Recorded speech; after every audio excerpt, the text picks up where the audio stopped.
Wanted to start the show off once again, just giving a rest in peace to Road Warrior Animal, rest in peace to Joe Laurinaitis, part of one of the best tag teams. So we're just going to start off with a little bit of a moment of silence, and then we will go into the regular show.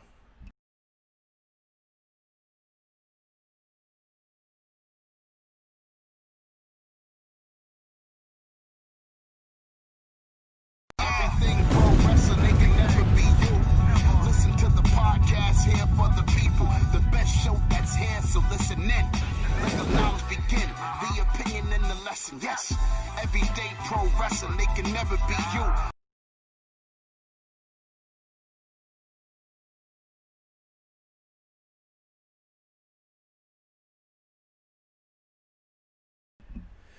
Well. It is I, the quintessential stud muffin, Conrad Cushman, joined once again by the leader of the Derek Order, Derek Shelton. What's going on, D? What's up? We are here to talk WWE Clash of Champions. Glad to have you guys joining us tonight. Lots to talk about with this show. Good, bad, indifferent. Lots of things to say, in my opinion. I agree. Yeah, this was definitely I don't want to say like a good mixture, but a good mixture of everything. Yeah. it was a pro wrestling show is the best way to put it. But before we get started, if you guys are watching us, we record all the podcasts live on YouTube. Go and type into your search bar, Everything Pro Wrestling. Look for the black and red logo with someone getting slammed, and you guys can definitely help us out by hitting the subscribe button. And we will have that popping up across the screen right now. Easiest way to do it, you find the red subscribe button, click it, and then you guys can be notified every single time we go live. When you click the bell, we go live on Wednesdays for AEW Dynamite and live after pay-per-views. So make sure you guys join us for all of that and such.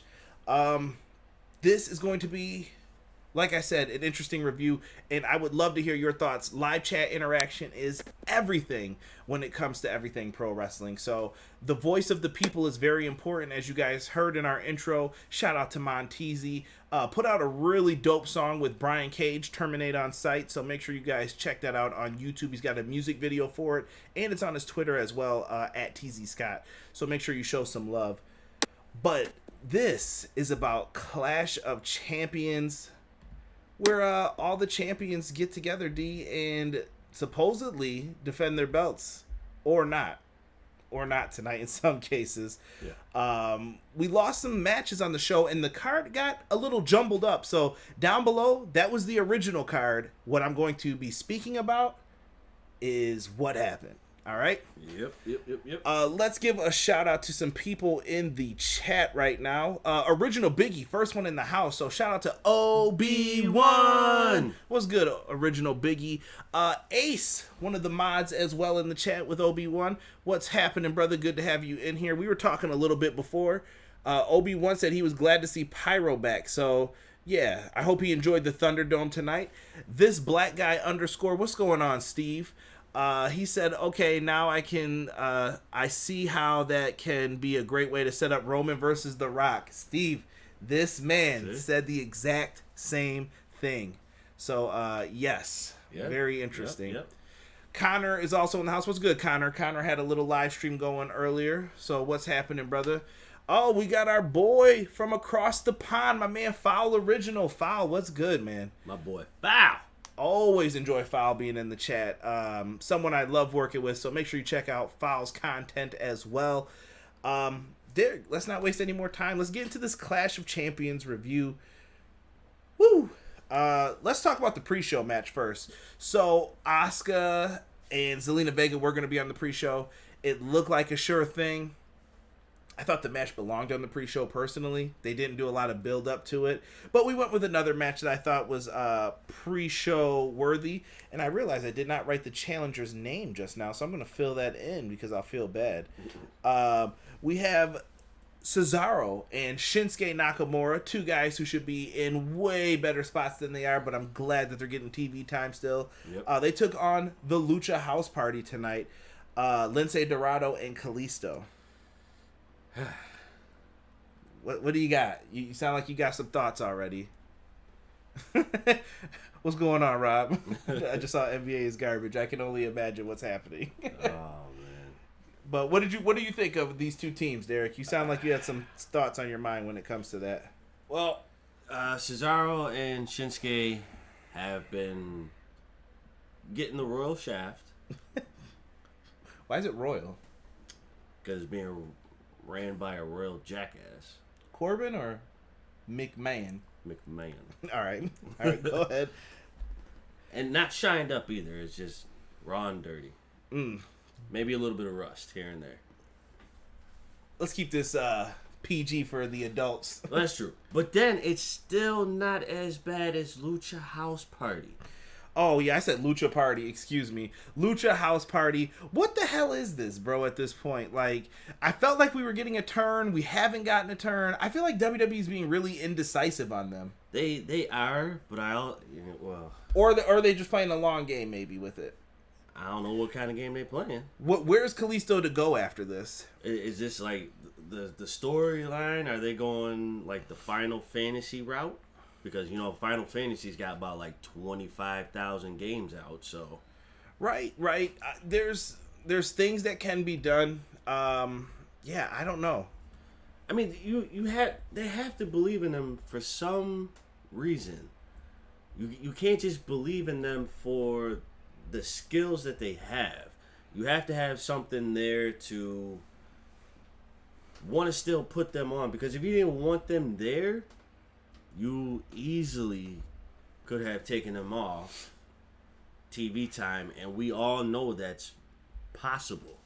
It's very possible, so you have to have a bigger picture for this. Please help me out because I don't see it. Honestly, I think this is the first time you were here for the pre-show, and I think this is the first time we actually watched all of the pre-show match. So I will give it to these four competitors for that. You had a complaint in the match, too, about too much waiting, so I'll let you kind of get that point in. Yeah, so lately, with all the shows, just shows in general, all the TV time that they've had with everybody in the WWE roster, it seems like everybody is waiting too long to get in the right spot. You can see, like, I don't remember if it was, what was it, Lince Dorado? I think who did it. He tried to go at Cesaro for a kick, but he like paused. There's too much pause. Like there's so much pause in every single match. It's like, do you guys not care, or do you not know what you're supposed to be doing? Like I don't get it. It's happening like way too much. Where's the cohesiveness? Where's the thought process? Like I can't understand it. I can't grasp it because you're kind of killing me. Oh, Jesus Christ, dude. Yeah, I just showed you what Rob was talking about. Oh, my God. Yeah, and I agree with what Ace said. Ace said Cesaro and Nakamura don't deserve to be on the kickoff show, but that match was good anyway. I will say that was a damn good kickoff match. It was good, but I don't know, dude.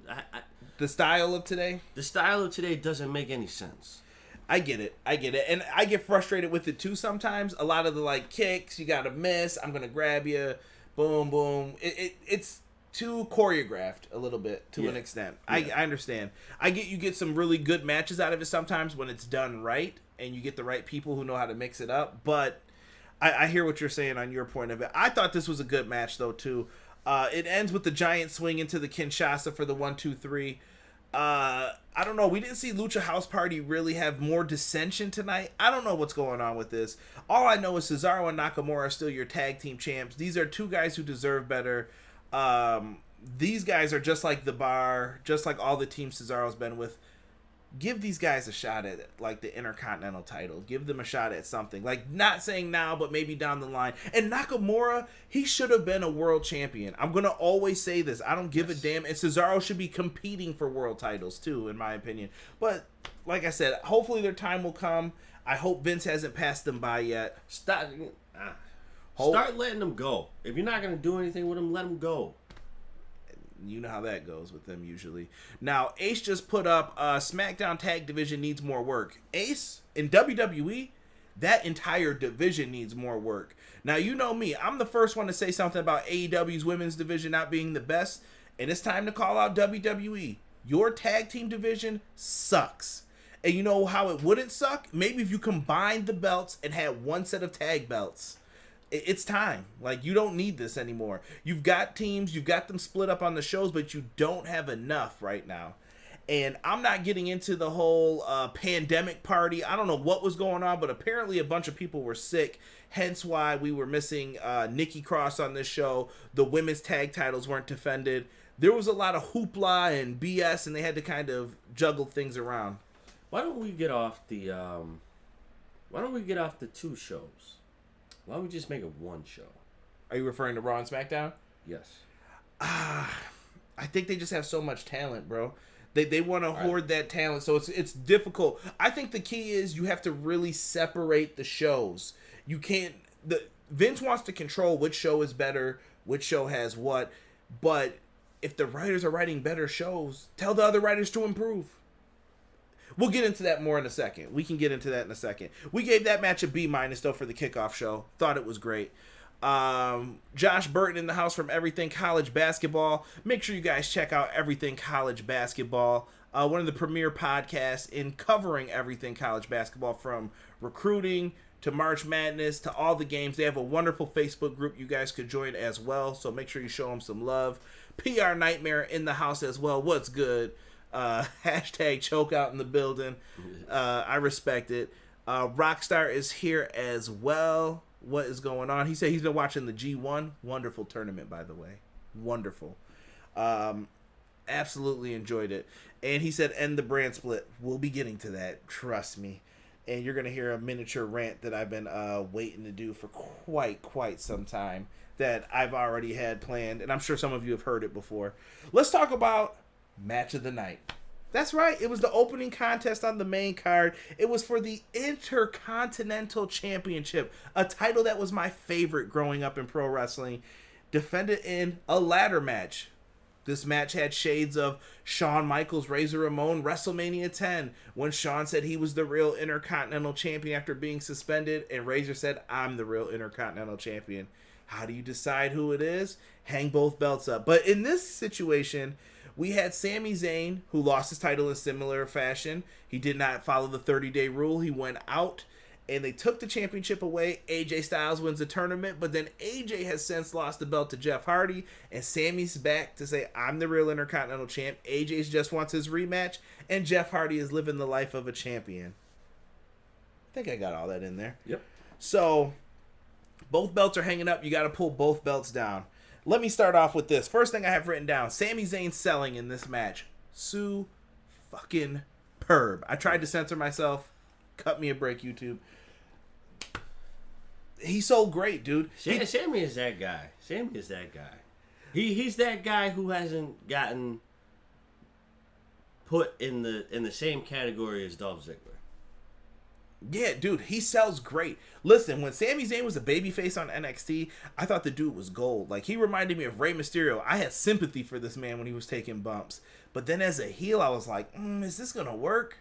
Oh, it worked. Oh, yes. It has worked. Fidel, Zayn, whatever you want to call this dude. That's what I'm going with. Fidel Zayn. Like, he has been crushing it in this role. He's so annoying. He's such a little douchebag. Like, you have to hate this guy a little bit.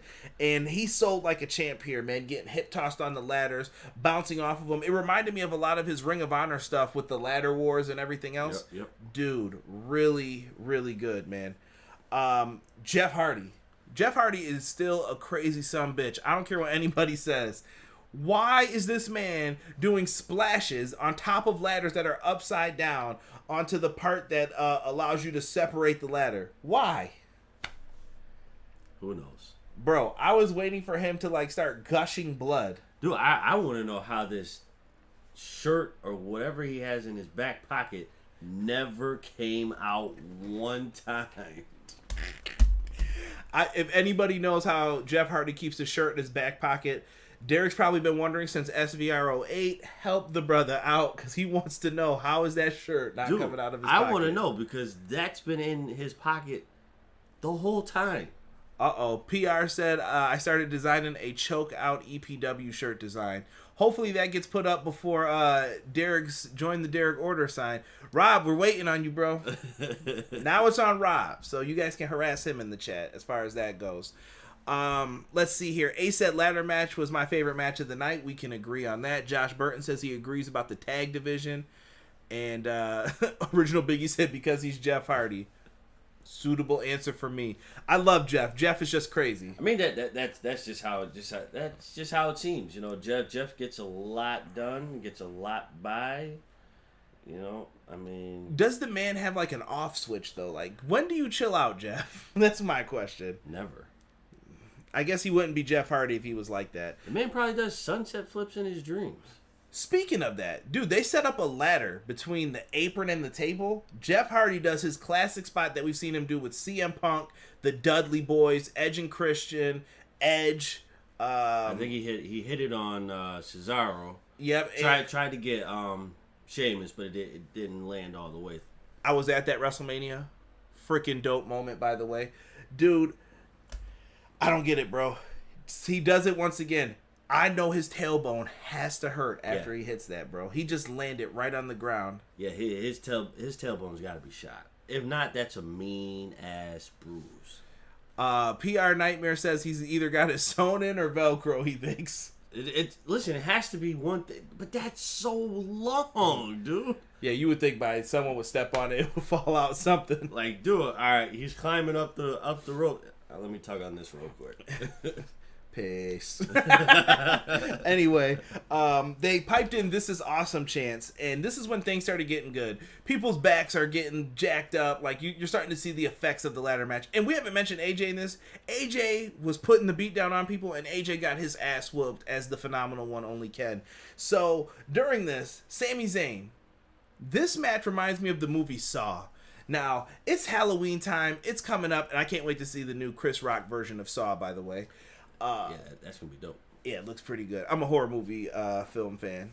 And when you guys see this, I'm going to tell you why I made this comparison. Sami Zayn goes over and gets out his handcuffs, right? And Jeff Hardy's down, AJ's down, and this little clever bastard, Sami Zayn, goes over first to Jeff Hardy, starts punching him. He said, "I told you I was the real Intercontinental Champion." He handcuffs the man's earlobe. Every time it's around this time of the year, people just decide to start messing with Jeff's ears, I guess. They handcuff his earlobe to a ladder. What type of Saw shit is this? Jeff, I want to play a game. Like, I don't know what Sammy was thinking or doing when it came to that, bro, but respect. That was an interesting spot, I would say the least. Yes. The whole time, this dude could tell you, I'm sitting there, I'm like, yo, Jeff, don't move. Don't move, dude. Don't you move. Yo, put your head back down on that ladder, dude. Don't do it. Like, wild, bro. Wild. He handcuffs the ear to the ladder. He's stuck there. So he's trying to get AJ. He gets the first cuff on, and it looks like he's going to try and handcuff him to the rope. AJ Styles ain't going for it. He actually knocks Sammy down, and AJ is going to begin to climb the ladder because Jeff's caught. He's got an opportunity. What does that little bastard Sami Zayn do? Handcuffed himself to AJ. AJ can't go nowhere if he's stuck to Sami Zayn. Bro, freaking genius. Yes. Even when AJ's trying to climb, Sammy's just tapping him like, "Hi, yeah, you can't go anywhere without me." And, bro, AJ Styles starts to commence into whipping that ass. So he's like, well, I got to bring him up there. So this is like the Saw games. They're in the midst of this. They're like, I got to do something. And it feels like two people are going down at the same time. The timer is running out. AJ picks Sammy up, and he's trying to climb up the ladder with him on his back. Jeff Hardy, not heeding to Derek's advice, decides to try to get in the ring. And he has the ladder to his ear with handcuffs. And he is trying to hit AJ Styles over and over with it. Oh, my God, dude. I was looking for nothing but blood this whole time. Bro, the best spot was Sami Zayn's face. So they eventually pan over to Sami Zayn's face. And he shows, I've got the keys. You see him like, look, I've got the keys. So he is trying to get out while AJ and Jeff are doing whatever the hell they're doing. They both eventually get taken out of the situation. Sami Zayn unhooks himself, hooks AJ to the ladder, I believe, right? Yeah, he hooked him to the I don't want to call the support mechanism to hold up the ladder. He handcuffed him to that, so AJ can't even go up past a certain point to reach for it. Sammy pulls down the belts. He is the still Intercontinental Champion, as he says in his after-match interview. Sami Zayn pulls off a hell of a win. I'm not going to front. You guys may say we're overrating this. I went A-. I went A- too. This was the best match on the card. The best. Like, well, we won't go there. But I know where you were going. AEW, weren't you? The best. But A- for this, dude. It was a layup, man. Sami Zayn cuts a great promo afterwards. Sami Zayn is definitely an underappreciated performer, I think, in WWE. Yeah, I think if this match didn't have Sami Zayn, this definitely would have got a lower grade to it. Mm-hmm. Not by much. I would have said at the very least a C+, but a B-. I think AJ and Jeff would have had to do more crazy stunts. They would have had to, but Sammy putting Sammy into something like this, and just doing the little things that he was doing, amplified it to where we put it. Gideon would be impressed. That's all I'm gonna say. Yes. I wish I had the little puppet here laughing right now. Great Saw match, though. Sammy cuts a great promo afterwards. Next, we get a 24/7 promo. R-Truth on the pre-show was doing some bullshit looking for gold. I don't know if he thought he was a 49er. I don't know what the hell this was. He's dressed like an old man with a beard. A 49er. Sorry, is that inappropriate? No. Okay. I just haven't heard that in a long time. Hey, I'm just saying. So he's flipping the gold belt in this big-ass popcorn bowl, which should have some popcorn with some cheddar cheese on it. Old-fashioned pop, too. Yeah. With the salt. Your man Orville? Yeah. Nah. The air popcorn. With the like old 80s machine? Yeah. You would. You ever made it over the stove? Yep. Speaking of that, we talked more about this popcorn longer than this match lasted because he ended up wandering into the referee locker room, I guess because of his imaginary friend Little Jimmy, and apparently Drew Gulak is walking by doing lunges, and he just happens to see an opportunity take place. He thought the refs were trying to set him up. Drew Gulak with the roll-up, 1, 2, 3. Drew Gulak is your new 24/7 champion. Whatever. Yeah. Cool with it. I'm just here to report the news, right? Let's see here. I forgot that this is WWE pay-per-view and ended early. Yeah, they've been ending early since the pandemic era, we'll call it. Hubbard Wrestling Weekly in the chat. What's good, Sean? Make sure you guys check out Hubbard Wrestling Weekly. I know we haven't gotten there yet, bro. Don't mean, but the main event bothered me on a real level. All right, let me know, Sean. Let me know what bothered you with that. Let's get to the Raw Women's title match with Asuka versus Zelena Vega. I think we can speed through that. If there really isn't much to it. Zelena Vega got in the ring. She went from being a manager. It looks like she's transitioning to becoming a wrestler more so on the full-time basis. It seems like it. I wish her the best. Hopefully they get her the right training to give her somewhat of a decent career. You know, I hope they give her a good career, but, you know, they don't do too well with transitioning managers to wrestlers. Yeah, we haven't seen anything yet, but maybe this will be different for her because she performed pretty well in this match, I thought, for what she had to do. Yeah, I think the best part of the match was the little transition at the end. Yeah, I agree with that. The right arm was the focus for Asuka. She did like this weird kick thing that I was just like, okay, I guess that's supposed to hurt her. I kind of tried to buy into it a little bit. I was forcing myself to. So Asuka's right arm is hurt. That's how Zelena gets in her offense. She gets a few near falls. Nothing too crazy that made you thought it was over. But it ends with the pinfall reversal. She tries to roll up Asuka. She can't. Asuka then rolls out of that, and then she rolls into another pinfall reversal. She tries to do a bridge with it. Asuka rolls her forward into the Asuka lock. She has nowhere to go but to tap out for this one. Not mad at it at all. No. We gave this a grade of a C+. After talking with each other on it. I thought it was a fine match. It was. I think the problem was there's no build up to this. So this is why this should have been on